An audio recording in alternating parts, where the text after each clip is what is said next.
Hello folks, it's Jaff here from Clubber Records and Necro Events and all sorts of other places you might know me from. Welcome to the first in a series of videocasts that I've entitled Dissecting Zen. You can kind of guess what they're going to be about. Welcome to also the hills. As you can see, I'm surrounded by rocks. I'm somewhere in the hills at the moment.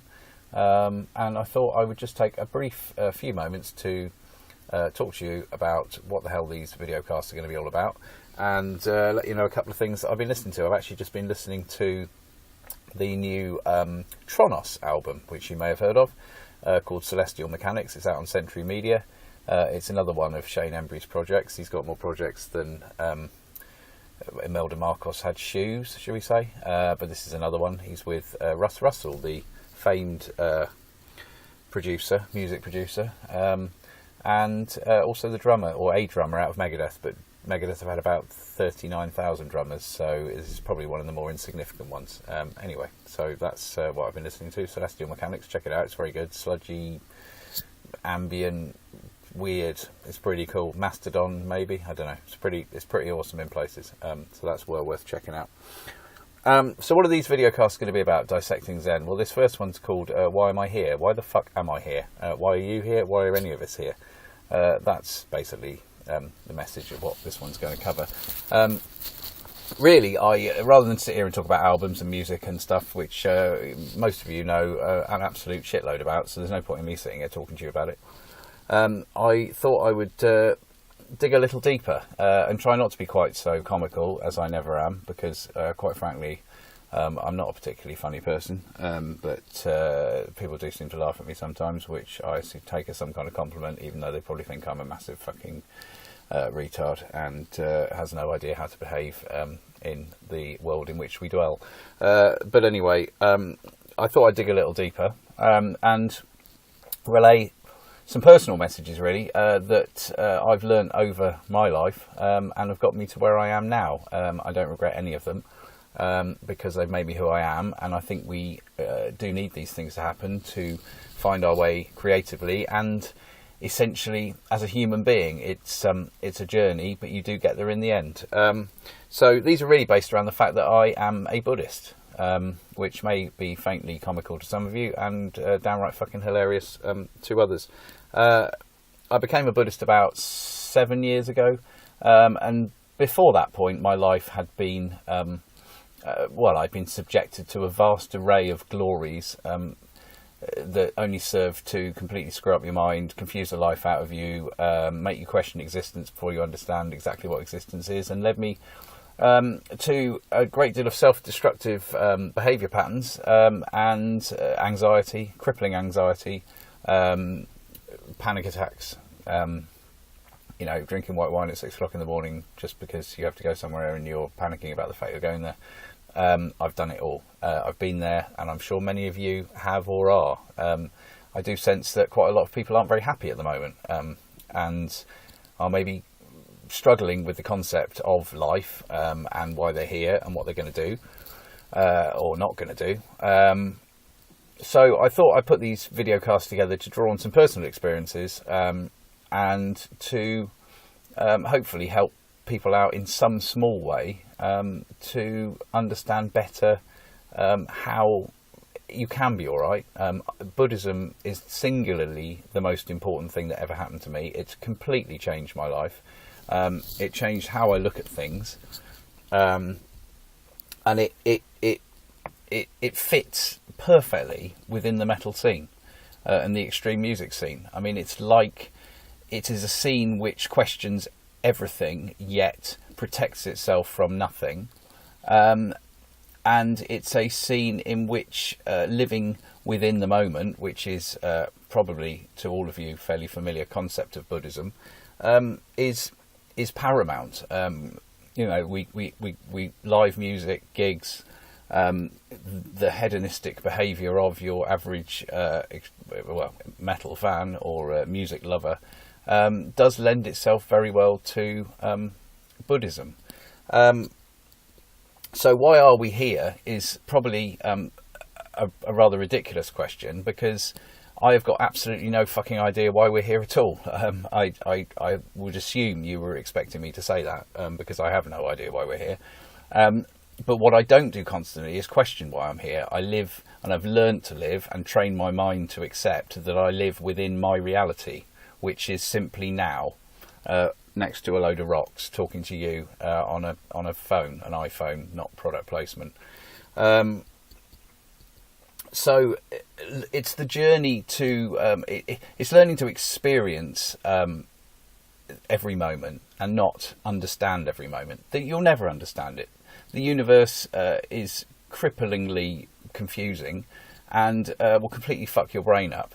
And you see people every day whose whole lives, without them even realising it, are utterly underpinned by this confusion and this questioning, which leads to anxiety. What is wrong with me? Am I going to die? When am I going to die? All the questions that anxious people ask constantly are fueled by this complete uncertainty as to what the fuck this life is all about. And people find that they're under these pressures for security, for money, for power, for children, for friends, for more children, for knowledge, for more children, for more friends. You know, a constant pressure of journeying to the end of your life rather than learning simply to journey to now, the one moment that only really matters. And that moment is different to the moment when I started this sentence, but I'm still here living within the now. And I've learnt to teach my mind, not my brain, my mind, and the mind is what connects your brain to the world around us, to relax and understand that. It takes a bit of time. I'm sure if somebody said to you, go and run a marathon tomorrow in 2 hours, 3 minutes, you wouldn't be able to do it. Well, some of you possibly could. I doubt many of you could. In fact, I doubt fucking any of you could, to be quite honest. And, you know, you wouldn't be able to do that. And that's because it involves training and a lifetime of dedication to run the marathon in 2 hours, 30 minutes. 2 hours, 3 minutes, did I say? Can't remember. So to become aware, and awareness is key, will take the same disciplines. So I've managed to do this. I'm still obviously way back in the journey and learning every day how to do it better, but it has made such an enormous difference to my life that I do want others, if you choose to understand what difference it made, because if you could have seen me then compared to what I am now, it's a whole raft of differences, and it's had a massive effect on my entire life. And I suppose that's why I'm putting these video casts together. I've started to draw up a program for them, and I just want people to understand and gradually learn different aspects of what it's all about. So I'm glad we could potentially get started on this journey together. I know it hasn't been very funny, but that wasn't the point. I think the point was that I wanted you people to know that I have also been on a journey. And when people say to me, "Hey Jaff, you're always all right, you know, you always seem all right," well, there's a reason for that. It's because I've trained myself to always be all right, and that comes from a lot of historical stuff, eventualities in my life, etc., which hopefully we'll explore as we go through this. The next video cast I've entitled The Emptiness of Truth, which sounds like a Devin Townsend album, but it's not. It's me. Sat here, but well, not here, because I'm by a rock in a bus. But I'll be somewhere whenever the mood takes me, to be quite honest with you, whichever moment I find myself in wishing to speak to you. So that will be probably feature topics such as death, pain, insanity, I don't know, remorse, like any good metal album, but it's actually about Buddhism. Other things I've been listening to, just quickly while we're here, because this is a record label release, and I'd be a bit of a dick not to talk about music for at least 14 seconds. I've been listening to the new Absinthrapy and Salix Babylonica split, which is out on Clobber Records. I don't know if you've heard it yet. It is absolutely fantastic. The new Absinthrapy stuff from the UK is brilliant. And they are a great band, as we all know. And the Salix Babylonica stuff, they're a band from Ecuador. So it's a pan-global split, a trans-global split, not pan, because it's not going to cover the whole world. It only covers 2 countries, but Trans-global split, and it's fantastic. So highly recommend listening to that, out on Clobber, as I say. And I've also been listening to, oh God, what was the other one I was listening to? Ketzer, of course, Cloud Collider. That was an absolutely fantastic album from Germany, out on Metal Blade. It reminds me a lot of Cloak, which who produced my album of the year about 2 years ago, and I still love that album. Cloak are a fantastic band. Ketzer are the next Cloak, so do check that out.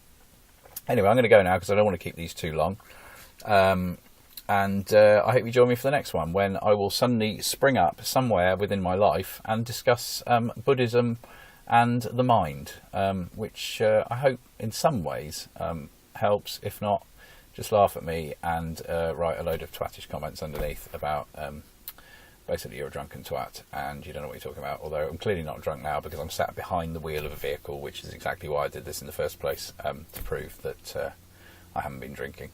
So take care, smile, enjoy every moment. It means a bit more, start to mean a bit more, hopefully. Catch you soon. Cheers, bye.